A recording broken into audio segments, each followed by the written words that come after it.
जयराम कुमार महतो के साथ एक लड़की का वीडियो वायरल कर रहे हैं विपक्षी पार्टी के लोग।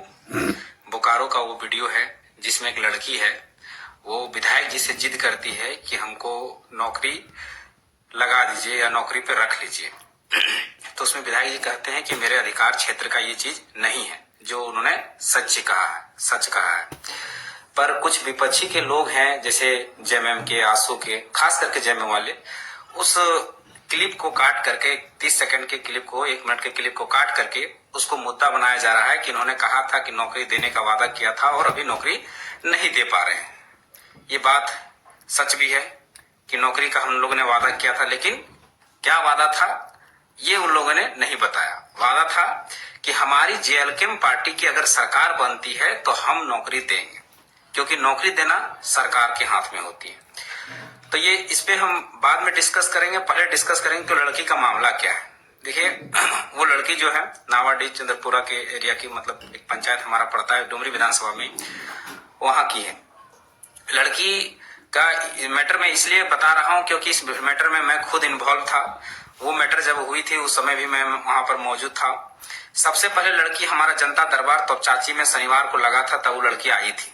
उसका मैटर को मेरे पास ही पहुंचा था। हम लड़की को जानने के बाद कि क्या मैटर है, मैटर था कि लड़की होमगार्ड की दौड़ में शामिल हुई थी बोकारो में। शामिल होने के बाद उसने दौड़ पास किया था और पास करने के बाद वो आगे की प्रक्रिया में भी गुजरी थी। सब प्रक्रिया हुआ था। पर देखिए, कभी भी नौकरी अगर 100 सीटें रहती है तो आपको भी पता है कि 2 गुना उसमें लिया जाता है। मान लीजिए आपने दौड़ पास किया तो दौड़ में अगर 100 सीट है तो 200 लोगों को उसमें शामिल किया जाता है, क्योंकि 100 लोग को कहीं ना कहीं छांटना ही पड़ता है किसी न किसी कारण से। तो उसमें क्या है कि जब दौड़ लड़की पास की तो उसका तो सिलेक्शन हो गया, दौड़ में आगे बढ़ गई, अगला प्रोसेस में चली गई और भी बहुत सारे फिजिकल वगैरह वगैरह हुए। तो क्या हुआ कि उस लड़की का मेरिट लिस्ट पे नाम नहीं आ पाया, जो स्वाभाविक है कि अगर मान लीजिए 100 सीट है और 200 कैंडिडेट को लिया गया है, उसमें शामिल किया गया है, तो 100 लोगों को तो छांटना ही छांटना है। तो उसमें वो लड़की भी छट गई। तो लड़की क्या हुआ कि वो आई जब जनता दरबार में, तो अपनी समस्या को सुनाई। तो हमने उसको लिया और विधायक जी को दिया, अपना ही फोन से हमने फोन लगा के दिया कि डीसी महोदय को बात करने के लिए। पर बोले कि नहीं, डीसी महोदय को अगर फोन कर रहे हैं तो हम अपने नंबर से करेंगे। तो विधायक जी ने अपने नंबर से मेरे सामने, बहुत सारे लोगों के सामने, करीब 100-150 लोग होंगे, उनके सामने डीसी महोदय को फोन किए, तो डीसी महोदया को फोन की। तो डीसी महोदय मीटिंग में थी, वो रिसीव नहीं की। तो उसको कुछ देर रुकने के लिए बोला गया। तो कुछ देर के बाद डीसी महोदया ने खुद फोन की, और डीसी महोदया ने जब फोन किए तो उन्होंने अवगत कराया कि ये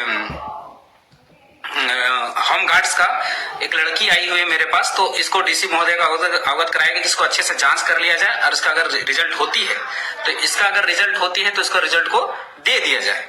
तो डीसी महोदय ने कहा ठीक है सर, आप उस लड़की को भेजिए, हम देख लेते हैं। तो ये बात हुई, तो उन्होंने वहां पर फॉरवर्ड कर दिया, उसको भेज दिया कि घर जाओ, डीसी महोदय से बात हो गई, वो लड़की चली गई। अब क्या होता है, जस्ट एक दिन दिशा की मीटिंग होती है बोकारो में, विधायक जी वहां पहुंचते हैं, लड़की फिर से वहां किसी तरह से पता करके पहुंच जाती है कि डीसी यहाँ पर पहुंचे हुए हैं। वहां पर मीडिया भी होती है। अब मीडिया के सामने फिर से लड़की वो जाके और विधायक जी को फिर से कहती है कि आप हमको नौकरी लगा ही दीजिए। तो देखिए, बार बार विधायक जी वही समझाने का उसको प्रयास कर रहे थे कि बहन देखो, उसको जांच के लिए फिर से डीसी महोदय को फिर से वहां पर उसका लेटर लेको, फिर डीसी महोदय भी उस मीटिंग में शामिल थी, फिर से लेटर लेके फिर से डीसी महोदय को अवगत कराई। यानी 2 बार डीसी महोदय को उस मैटर में विधायक जी, डुमरी विधायक जयराम कुमार महतो उसको अवगत करवा चुके हैं। एक छोटा सा मैटर को फिर से अवगत करा चुके हैं। लेकिन उनका, उस लड़की का कहना था कि नहीं, आप नौकरी दे दीजिए, आप करवा दीजिए, एकदम करवा ही दीजिए।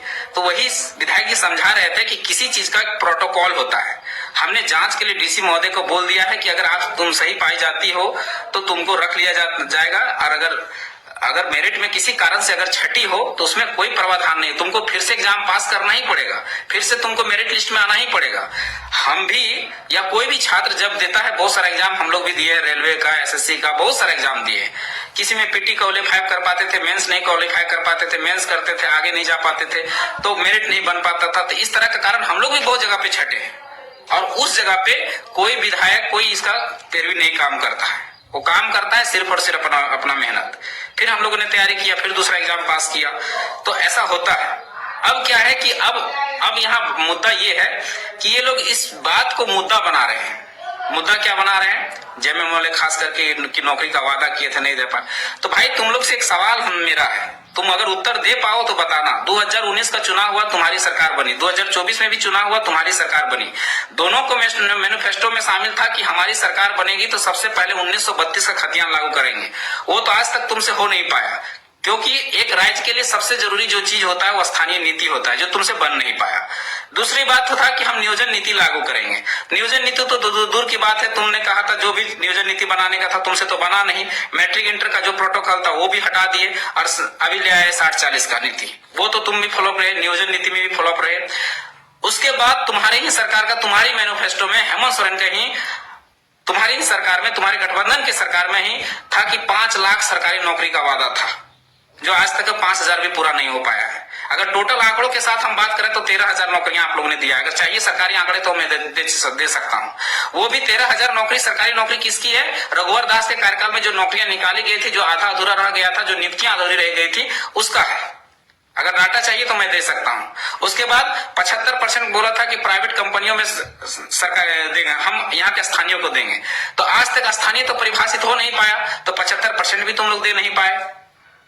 उसके ऊपर से कहे कि मुर्गी पालो, बतख पालो, ये तो सब ट्रेंड में है, तो सब तो जान ही रहे। तो सारे के सारे फ्लॉप। और दूसरी बात, अगर रोजगार देना या नौकरी देना ये जिसकी सरकार रहती उसका काम है, उसका काम है, उसका काम होता है, उसका कर्तव्य होता है कि सबसे पहले वो काम करे।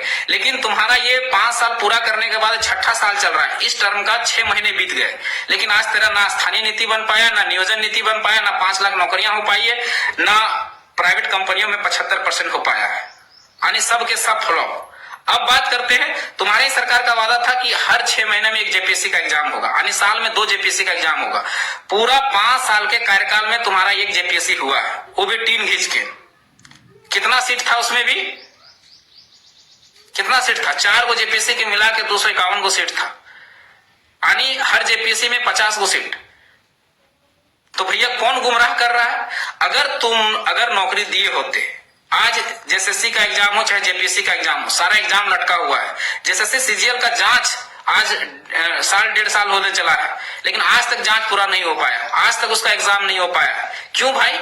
किस लिए भाई? सरकार तो तुम्हारा ही है, क्यों जांच पूरा नहीं हो पाया? फिर से क्यों एग्जाम नहीं हुआ?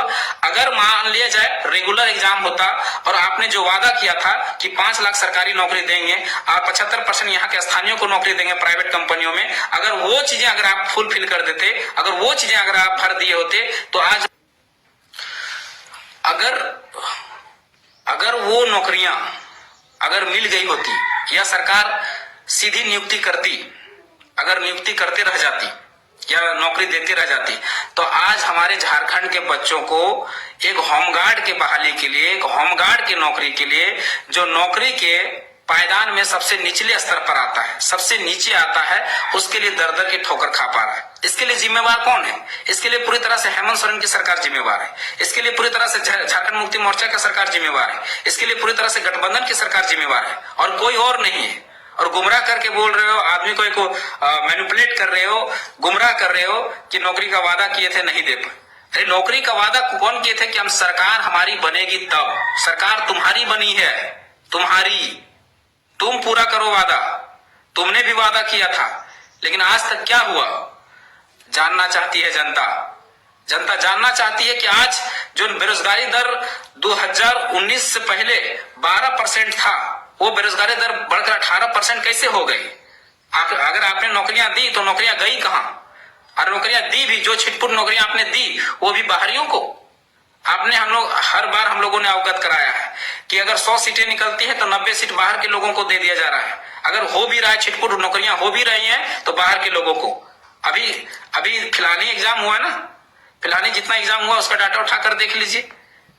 सब में तो 60 से 70% तो जो हमारी जो सीटें जनरल की सीट में, तो हमारे लोग तो फाइट कर ही नहीं पा रहे हैं। उसके बाद हमारे जो रिजर्व सीटें हैं उसमें भी बाहर के लोग घुस जा रहे हैं। आपका किस तरह का ये नियम है, किस तरह का ये कानून है, किस तरह का स्थानीय नीति है, किस तरह का ये नियोजन नीति है कि बार बार आपको इस तरह से हो रहा है? तो आप हेमंत सोरेन की सरकार और जितने भी उसके कार्यकर्ता हैं जो चिलबिला रहे हैं, जो झिंगुर की तरह भिनभिना रहे हैं, मक्खी की तरह भिनभिना रहे हैं, तो भैया मक्खी की तरह भिनभिनाने से पहले अपने गिरेबान में झांकिए। और अगर सही में झारखंडी हितैषी हैं, सही में झारखंड के बच्चों का भला चाहते हैं, झारखंडियों का भला चाहते हैं, तो अपना